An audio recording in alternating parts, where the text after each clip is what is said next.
Fala pessoal, vamos resolver uma questão do Enem de cinemática. Então vou começar aqui a leitura e depois eu vou explicar o passo a passo de como você deve resolver esse tipo de questão. Uma empresa de transportes precisa efetuar a entrega de uma encomenda o mais breve possível. Para tanto, a equipe de logística analisa o trajeto desde a empresa até o local da entrega. Ela verifica que o trajeto apresenta dois trechos de distâncias diferentes e velocidades máximas permitidas diferentes. No primeiro trecho, a velocidade máxima permitida é de 80 km por hora e a distância a ser percorrida é de 80 km. No segundo trecho, cujo comprimento vale 60 km, a velocidade máxima permitida é de 120 km por hora. Supondo que as condições de trânsito sejam favoráveis para que o veículo da empresa ande continuamente na velocidade máxima permitida, qual é o tempo necessário em horas para a realização da entrega? Então, aqui pelo final do problema, a gente sabe que vamos calcular o tempo em horas para fazer a entrega. Então, vamos aqui de novo à leitura da questão. Nessa questão, ele me disse que você tem uma empresa, que eu vou colocar aqui a empresa na origem, e ela vai fazer uma entrega que eu vou colocar aqui no chamado ponto E, certo? Então o veículo vai sair aqui do ponto O, que é a origem, e vai chegar no ponto E, que é o local da entrega. A outra informação que a questão trouxe é que esse trajeto ele é dividido em dois trechos que têm velocidades máximas permitidas diferentes, certo? Então eu vou dividir aqui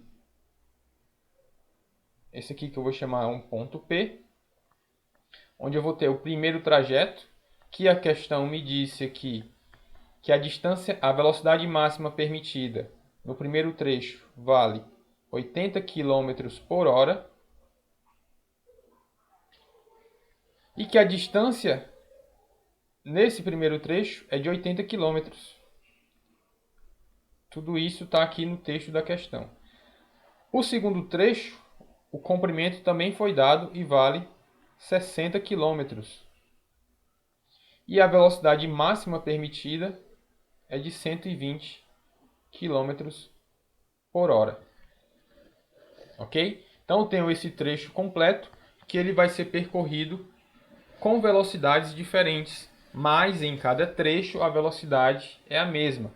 Esse é um problema de velocidade constante. Se a velocidade é constante, você está em um problema de movimento retilíneo uniforme. E quando o movimento é retilíneo uniforme, só existe uma fórmula que você vai usar. É a fórmula que a distância é igual a velocidade vezes o tempo.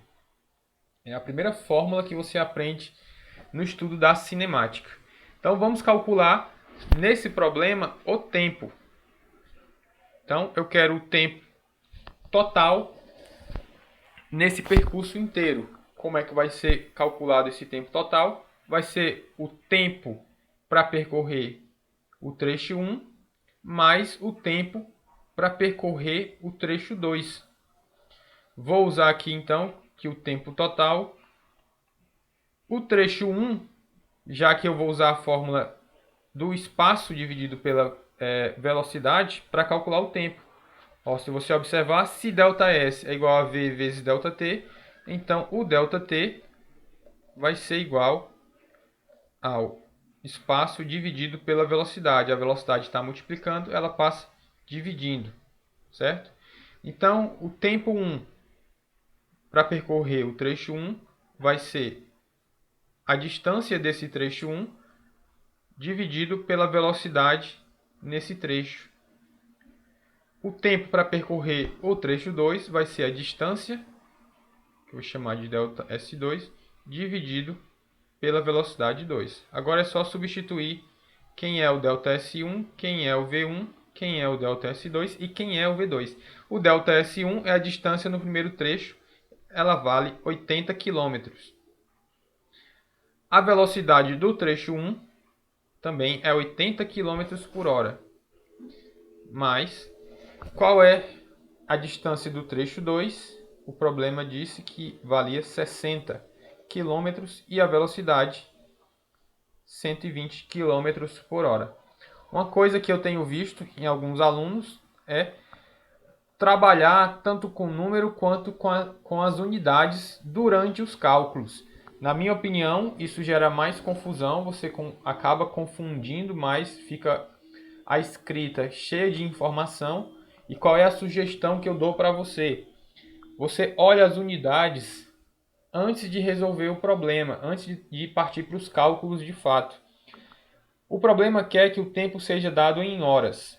A velocidade está em quilômetros por hora e a distância está em quilômetros. Então as unidades aqui já estão consistentes. Quando eu for calcular o tempo, eu vou achar o tempo em horas. Então eu não preciso carregar as unidades para os cálculos. Eu posso ficar somente com a parte numérica e no final incluir a unidade que vai ser o tempo em horas. Então, fazendo aqui os cálculos, ΔT vai ser 80 dividido por 80 vai dar 1, mais 60 dividido por 120. Você pode simplificar aqui essa fração. Se você dividir o numerador, que é o número de cima, por 60, você vai achar 1. Se você dividir o denominador 120 por 60 também, você vai achar o número 2, ou seja, você vai achar a fração 1 mais 1 meio. O enunciado não trouxe a forma fracionária, trouxe a forma decimal. A decimal é quando tem vírgula. Então, eu vou dividir aqui 1 meio. Quando você divide 1 por 2, você encontra 0,5, ou seja, o tempo deu 1 mais 0,5, 1,5 horas. Alternativa correta, letra C. Então, uma questão tranquila de cinemática. Se ficou alguma dúvida, você pode deixar seu comentário aqui.